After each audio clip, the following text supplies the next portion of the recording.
Hello, Celtic fans. The excitement is buzzing here at Celtic Central, and there's no shortage of stories to dive into. First off, a massive shout out to all the new supporters joining the community. It really makes a difference seeing the passion for the hoops growing stronger every day. Hail, hail now.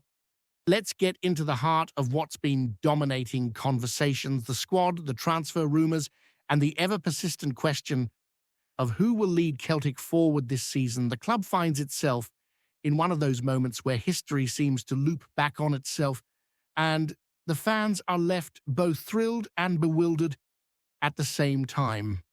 Martin O'Neill's upcoming match at Celtic Park has everyone on tenterhooks. It's been a while since he took the reins again, and the anticipation is palpable. But the biggest story, and one that's stirring far more chatter in the stands and online forums, is the potential return of a familiar face, Kyogo Furuhashi. It might sound like something straight out of a football fan's dream, or perhaps even a bit of Celtic absurdity, but the whispers are becoming louder every hour. The idea that Kyogo could step back onto the pitch wearing green and white is simultaneously comforting and confusing, given that he left the club nearly a year ago. Celtic have a way of reaching into their past and pulling players back into the fold, and this, if it happens, is the most obvious example yet. Reports began circulating yesterday with conflicting takes, making it tricky to know exactly what's happening. On one hand, there's the excitement of the possibility, Kyogo back in Glasgow, energizing the Parkhead crowd, reconnecting with the league and the city he knows so well. On the other hand, there's a mountain of obstacles. His time at Birmingham City has not been easy, and the financial side of any potential deal adds another layer of complexity. Earning a substantial wage in English football, Kyogo would have to weigh his desire to return against the practicalities of contracts and compensation. The club has shown interest, and Martin O'Neill has made it clear that reinforcements are needed, but nothing is set in stone. Fans will remember just how prolific Kyogo was during his initial spell. 85 goals in 165 appearances, coupled with 8 major trophies, make him one of the standout figures in recent Celtic history. But football, as ever, is a different animal now. Returning to Scottish football might be an easy fit in terms of style and familiarity, but there's always the question of motivation and form. After all, the years away can change things, both physically and mentally. Kyogo knows the club inside out, understands the league, and has an affection for the city that only adds to the allure of a comeback. Yet whether he is willing to uproot his life to return, or whether the deal can satisfy all parties involved, remains to be seen. Birmingham City's manager, Chris Davies, has spoken on the matter, emphasizing Kyogo's commitment to his current side. He's seen him step up recently, taking on more matches and trying to find his rhythm once more. Davies insists that Kyogo is focused on performing for Birmingham and has yet to discuss any potential move elsewhere. It's a delicate balancing act. The club wants him back. The fans are clamoring for him, but the realities of modern football contracts and club ambitions create a complicated puzzle. For now, it seems likely that Kyogo will remain in England battling to make his mark, while Celtic fans hold their collective breath. The conversation about Kyogo's possible return is also inseparable from wider concerns about the club's recruitment and transfer strategy. There's a sense among some supporters that relying on former players to fill gaps is indicative of a lack of imagination. It's a debate that circles around Celtic every transfer window. Do you reach for the known quantity, or do you take a risk on new talent? Bringing Kyogo back might solve an immediate need, offering a guaranteed goal threat, but it also raises questions about ambition and long-term planning. Is this the route Celtic want to go down, or are there other more forward-looking options that haven't yet come to light. Even if Kyogo were to return, it wouldn't be a simple plug-and-play scenario. The squad has changed, dynamics have shifted, and there are younger players waiting for opportunities. Johnny Kenny, for instance, has shown dedication and effort, but some fans question whether he can consistently perform at the level required to lead the line. The contrast between him and a former star like Kyogo is stark, and it highlights the difficult decisions facing management. Celtic are caught in that familiar tension between nostalgia and necessity, between sentiment and strategy. It's a delicate balancing act that Martin O'Neill has to navigate, particularly in the early days of his return. Off the pitch, the transfer window is beginning to stir with several other potential additions.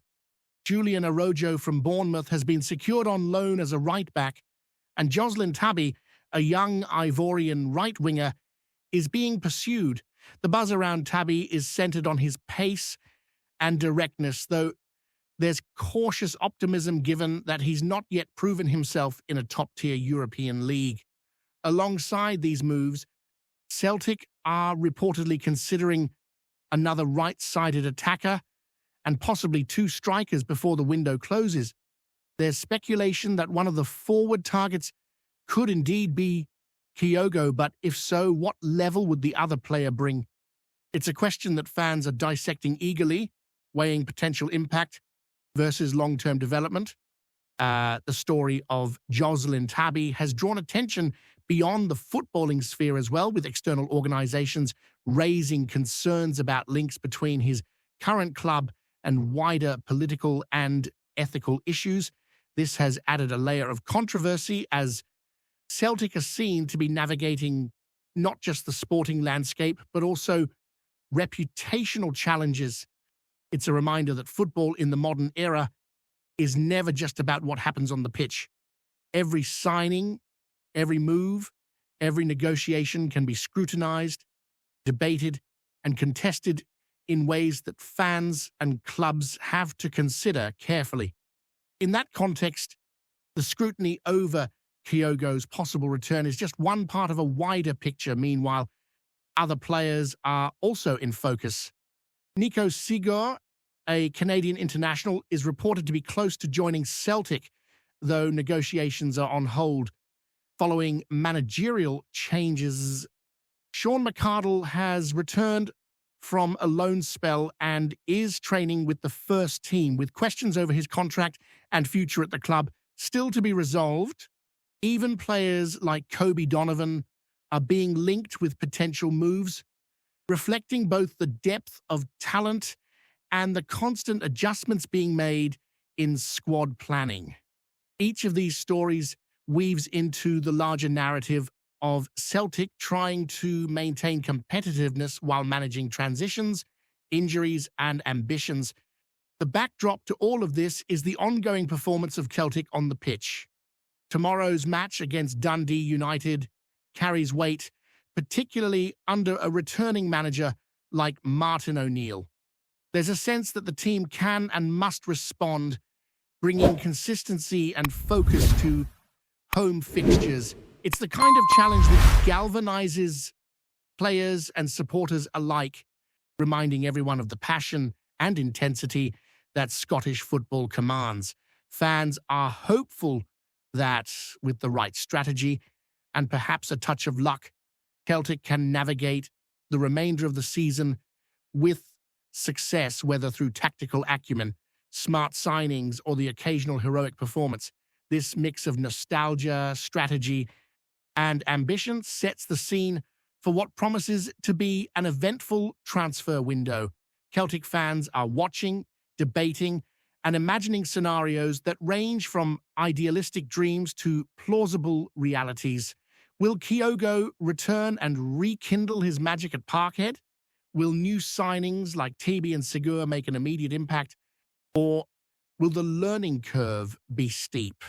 And how will the squad balance youth, experience, and form as the season unfolds? These are the questions on everyone's lips, and each day brings more hints, rumors, and developments that keep the conversation alive across forums, pubs, and social media. As the transfer window rolls on, Celtic supporters are keeping a keen eye on the developments that could shape the squad for the remainder of the season. There's always an air of unpredictability at this time of year, and with Martin O'Neill back at the helm, the atmosphere at Celtic Park is electric with anticipation. Every rumour, every whisper, every tentative report is scrutinised, and fans are quick to weigh the implications of each potential signing.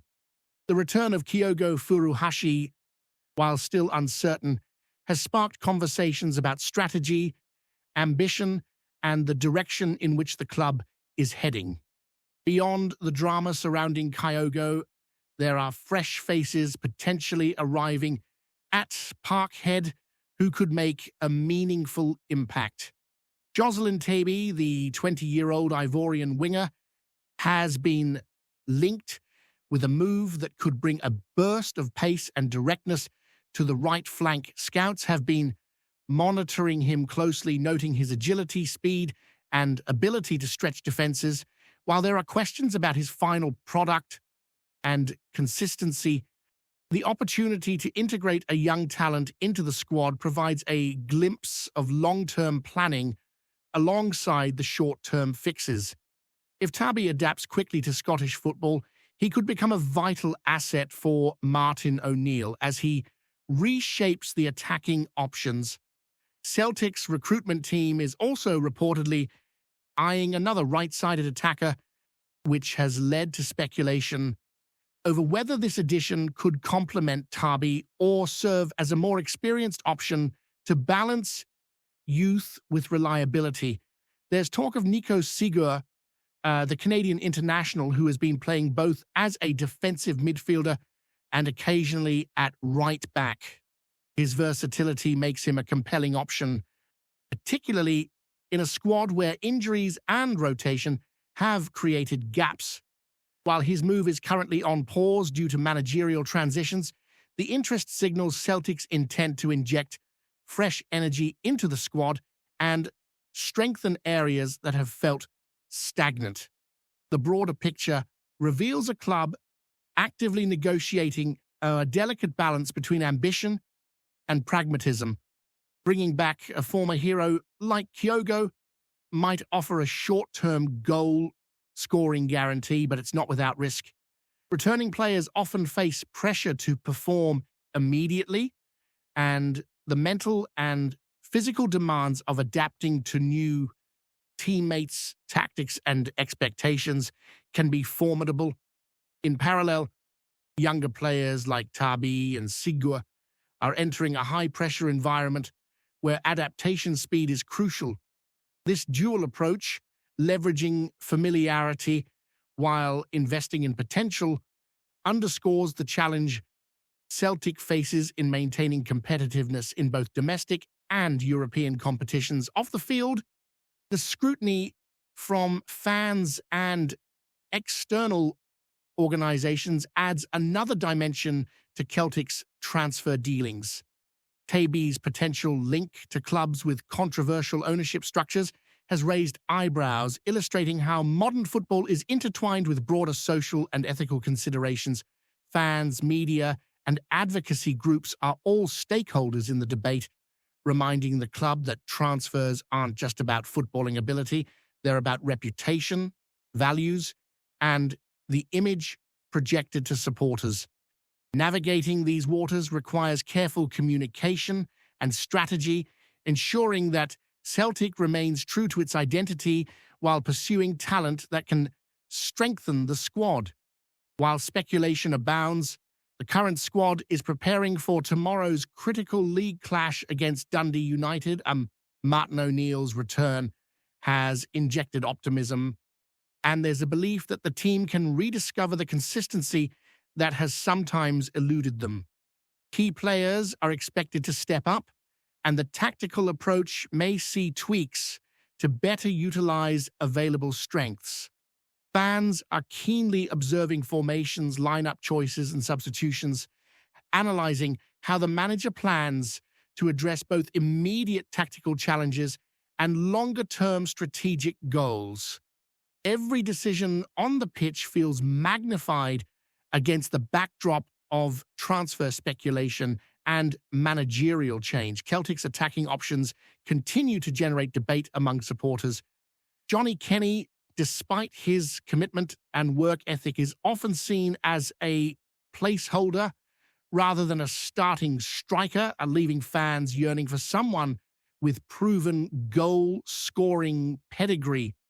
Kyogo's potential return would address this gap, but questions remain about his current form and fitness. Comparisons are inevitable, and supporters are forced to consider whether nostalgia or strategic necessity should drive decision-making. The tension between relying on familiar talent and seeking new, unproven options captures the ongoing challenge of balancing sentiment and ambition within the club.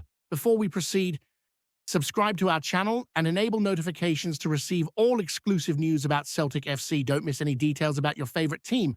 It's extremely important for Celtic FC fans. There's a heavy mood hanging over Glasgow. The new why whispers drifting round Parkhead. That's an important Celtic man might be packing his bags. Nay bodies putting their name to it yet. But the talk is growing louder by the hour, and the support can feel it in their bones. This is nae just another squad player folk are blethering a boot. This is a figure that's been central to the way the Hoops have played, trained, and carried themselves inside the club. The rumour is that discussions had gone quiet rather than loud, which in football terms often means something's stirring beneath the surface. Agents are said to be circling, phone calls being returned late, and a sense that the gaffer may be bracing himself for a difficult conversation. The player in question is believed to be weighing ambition against loyalty, a tug-of-war every Celtic favourite eventually feels. Big wages elsewhere, a new challenge, maybe a league that offers a different spotlight. All of it is part of the speculation. Supporters are torn. On one hand, there's pride that Celtic talent is still coveted far beyond Scotland. On the other, there's that familiar ache, the fear of seeing a beloved name fade from the team sheet and become a memory sung aboot, rather than watched every week. Around the pubs and the streets, folk are saying the same thing. Losing this player would leave a gap that's no easy filled, not just on the pitch but in the dressing room, where leadership often matters more than pure skill. Officially, it's all calm words and closed doors. Privately, the feeling is that a chapter could be nearing its end, whether it comes to pass or fizzles out as idle gossip. This rumour has already struck a nerve. In Glasgow, Fitbar is never just business, and the thought of an important Celtic man walking away has left the city quiet, anxious, and waiting. Waiting on the next whisper to tell them if it's truth or just another cruel tease of the game. Hello, fan. Don't forget to like and subscribe to the channel, as it means a lot to Celtic FC. Also, share your opinion about the news in the comments below. See you in the next video.